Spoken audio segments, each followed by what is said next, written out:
In the early days of humanity, when peace ruled the earth and gardens blossomed with life and beauty, a great deceiver arose, envious of all that grew and showed potential.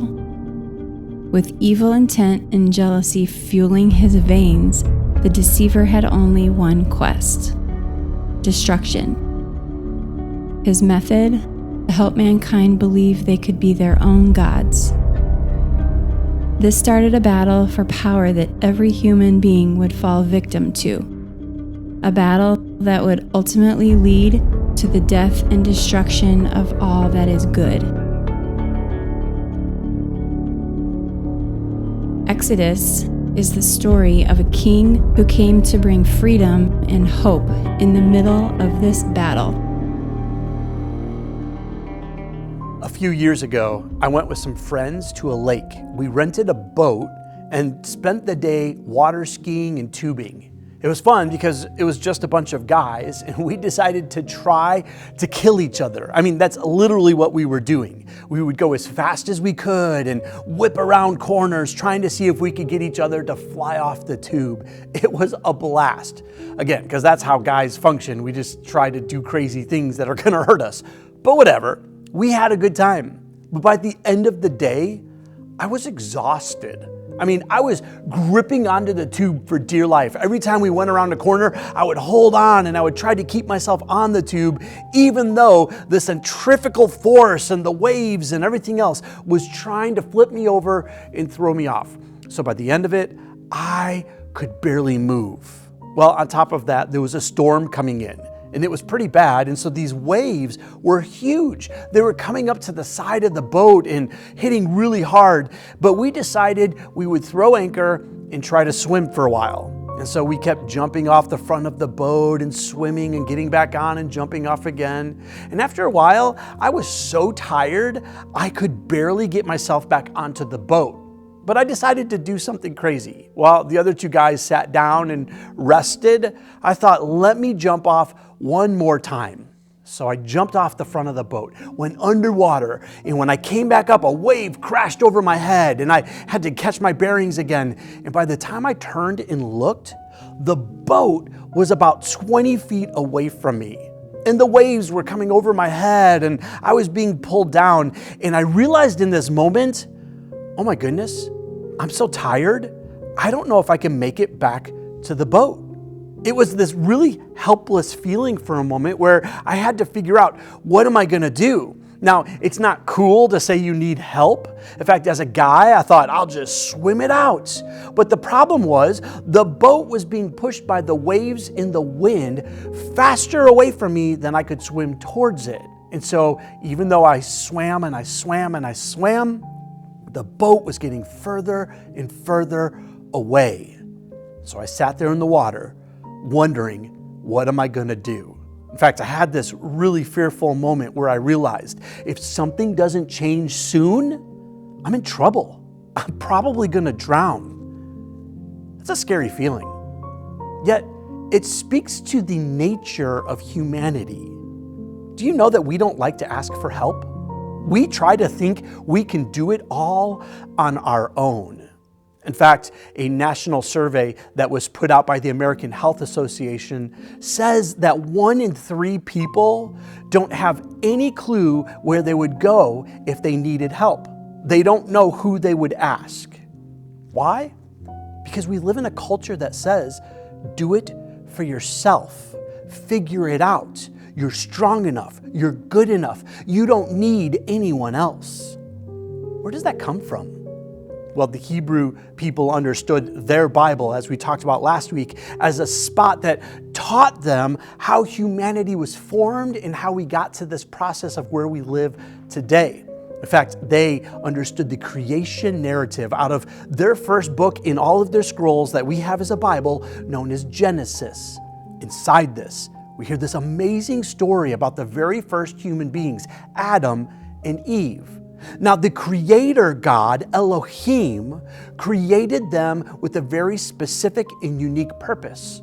Their job was to be in relationship with God the Father so that they could help all things thrive. But by Genesis chapter 3, we read a story of a great deceiver. In fact, that's what he was called, the deceiver, or the Satan, which we also call Satan. Now, the role of Satan was to come in and try to deceive the people so that they wouldn't trust in God. And how he did it was so brilliant on his part. He simply got them to question, are you good enough?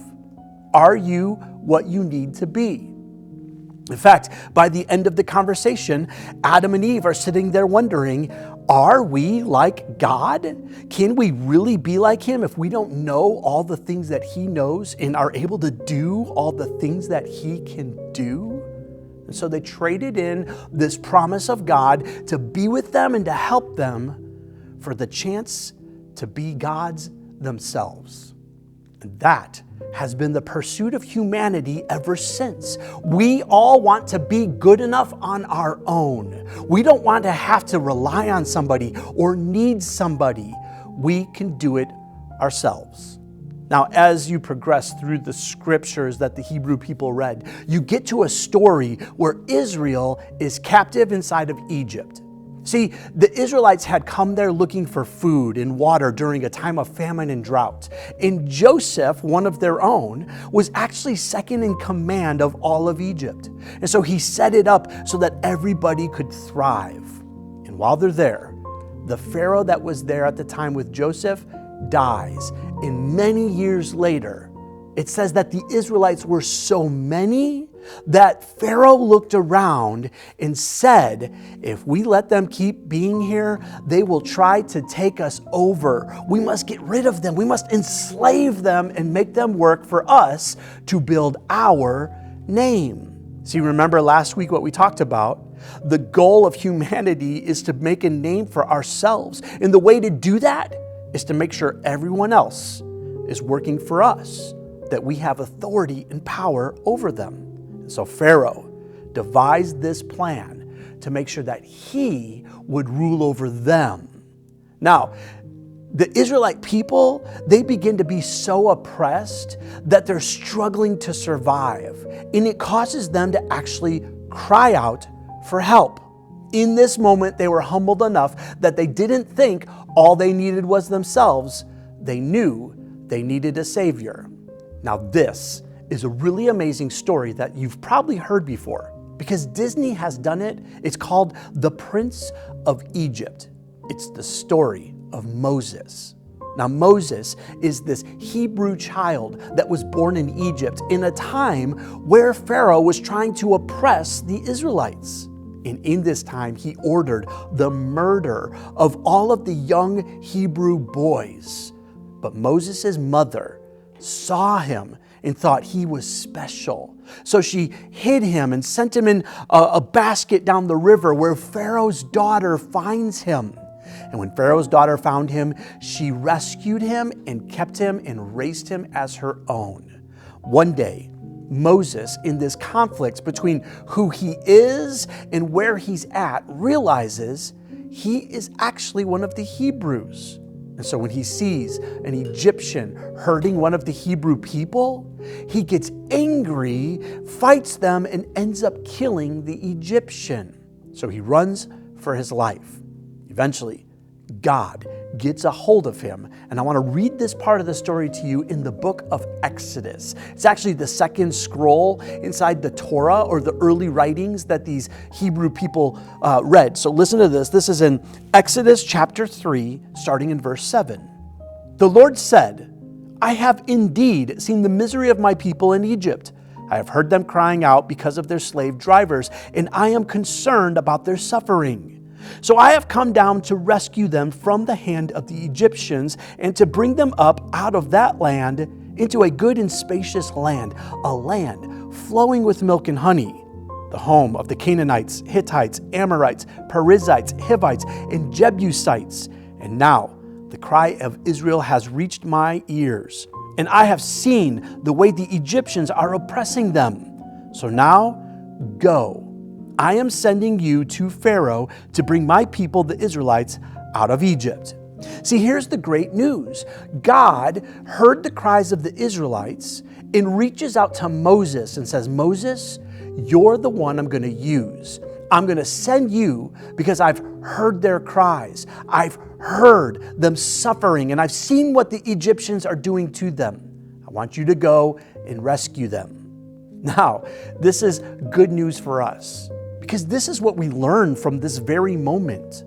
Even though humanity has rebelled against God and sought out ways to become gods ourselves, God is still patiently waiting for us to turn back and cry to Him. And so the Israelite people, they cried out and God heard their cries. And what does He do? He instantly finds a way to say, I will rescue you. See, here's the thing, friends. We all want to be self-sufficient. We want to be able to do things for ourselves and by ourselves. That's human nature. We want to be good enough. That stems back to Adam and Eve, thinking they could be gods of their own, wanting to be just like God in every way. It causes pride. It causes us to miss out the chance to be able to be helped by the living God. But the good news, the moment we cry out to Him, He hears us and He moves on our behalf. And so God reaches Moses and says, Moses, you're the one. I'm going to send you. Now here's the problem though. Moses has begun to believe that it has to be in his own power. See, that's the problem with this flaw that we have, where we think we have to be gods of our own. We also think we have to do everything in our own strength. And so Moses wonders, how am I supposed to do that? I'm not good enough. I don't have the strength and the power and the authority. I mean, remember, Egypt was the largest nation of this time. It was a superpower that controlled the world. And Moses is supposed to go and free a people from this superpower. Listen to what he says as we continue reading in the book of Exodus, chapter 3. And I'm going to read verse 11. But Moses said to God, who am I that I should go to Pharaoh and bring the Israelites out of Egypt? Now, let me even fast forward a little further into chapter 4, verse 10, because we kind of see some of Moses' dilemma here. He says this, pardon your servant, Lord. I have never been eloquent, neither in the past, nor since you have spoken to your servant. I am slow of speech and tongue. See what Moses is doing? He's still relying on his own ability. He's wondering, am I good enough? Can I really accomplish this great task? Yet God wasn't looking for Moses to be good enough. See, God doesn't require us to be like gods. God requires us to be human beings. It's how He designed us. His goal was that we would be human beings that interact with the living God. Elohim, the Creator, and us, side by side, doing the work that He's called us to do. In fact, after Moses says, I'm not eloquent in speech, I'm not good at this at all, listen to God's response to him. The Lord said to him, who gave human beings their mouths? Who makes them deaf or mute? Who gives them sight and makes them blind? Is it not I, the Lord? Now go.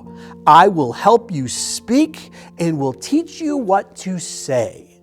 See, God wasn't requiring Moses to be good enough on his own. God was asking Moses to allow him to be used by God. He wanted to partner with Moses to free the people of Israel. Friends, we get into this trap. We think we have to do more, be better, act better, continue to grow, whatever it might be. We think it's more that's on our shoulders to accomplish. That's not how God works, though. God says, I will empower you if you just trust me. Don't try to do it on your own. I will be with you. But the problem is, when we don't do that, all we do, like we said last week, is try to grow a name for ourselves, to become better, to become stronger, more powerful, more full of authority.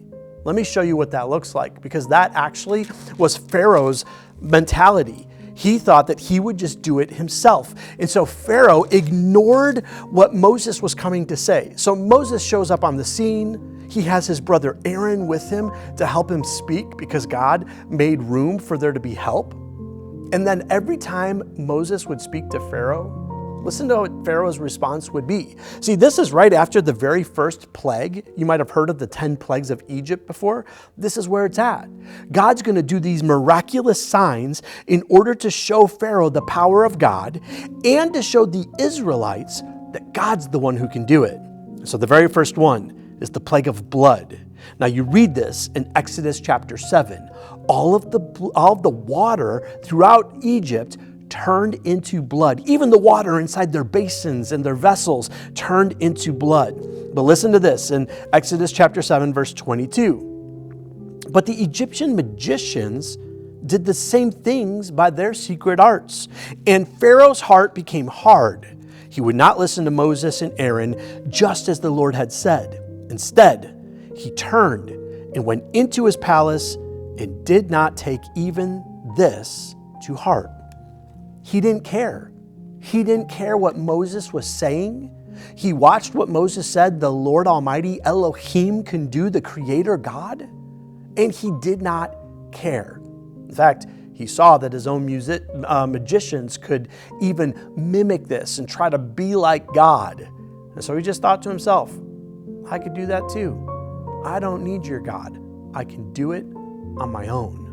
In fact, after every single one of these plagues, listen to the common theme. At the end of the plague of frogs, where frogs took over, it says in verse 15 of chapter 8, when Pharaoh saw there was relief, he hardened his heart and would not listen to Moses and Aaron, just as the Lord had said. And then after the plague of flies and gnats, verse 32, this time also Pharaoh hardened his heart and would not let the people go.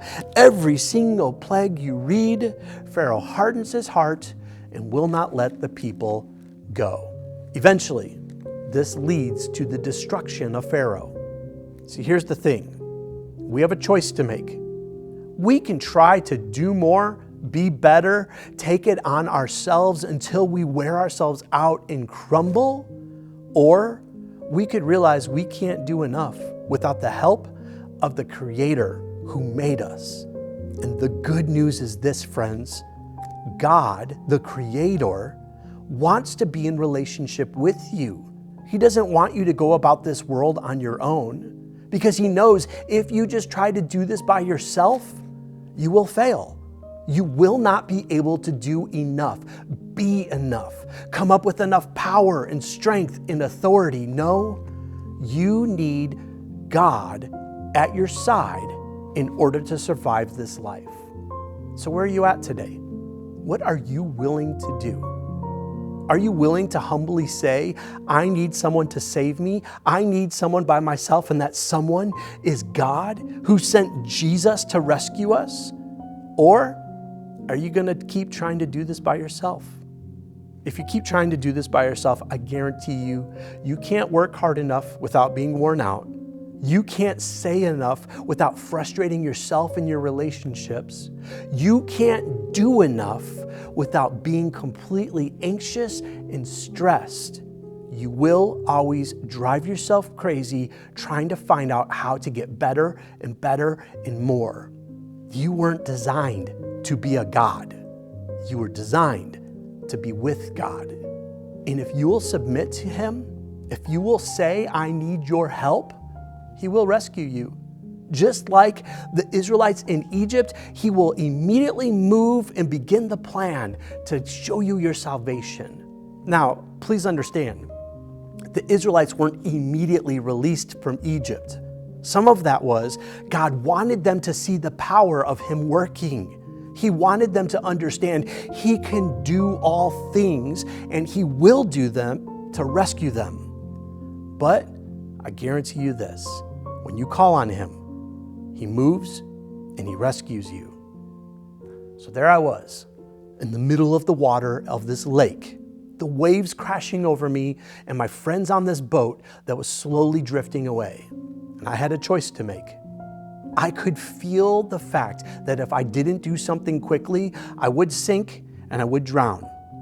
And so, with what little strength and breath I had, I yelled for them, "Guys, I need some help over here." In fact, they were so far away, they had to start the boat back up, pull the anchor, and turn and come back to me. And I sat there and I treaded water until they showed up. But the good news, they showed up and they rescued me. All because I stopped and said, "I need help. I can't do this on my own." Maybe you're there today. You need help. You can't do this on your own. If you're not there, I need you to understand something. The human condition is to try to think that you're good enough on your own and you can make it by yourself. But that's not how it works. We need the help of the one who created us. And he will come and rescue you if you give him that chance. So maybe you're wondering right now what you're going to do. You're at the end of a relationship that feels really broken and hurtful. Maybe your job is so stressful, you don't know what to do next because you're sinking, you're being buried inside of it. Maybe your debt is so heavy that you don't see any way out. Or maybe you just don't know what's worth living for anymore. You're just at a spot where none of it matters and you feel like giving up.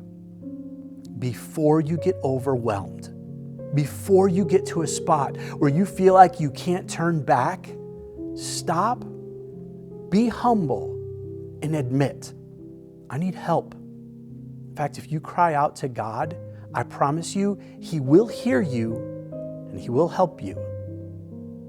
My number's right here. My email address is right here. If you're one of those people right now struggling, wondering, how do I get through this? How do I make it? You weren't meant to do it alone. See, God rescued the people, but he sent Moses and Aaron to be the ones to lead them. They were people physically there with the Israelites so that they could see a way out. In the same way, God uses other people to be able to walk alongside of you, to encourage you, and to help you. So if you need help today, cry out to God. Say, I need help, Lord. Will you just help me? It's a simple prayer that he would answer in a heartbeat to make sure you're okay. But then reach out to me, please. I will pray with you. I will encourage you. I will do anything I can to partner with you and help you find a way. But it starts by admitting I need help.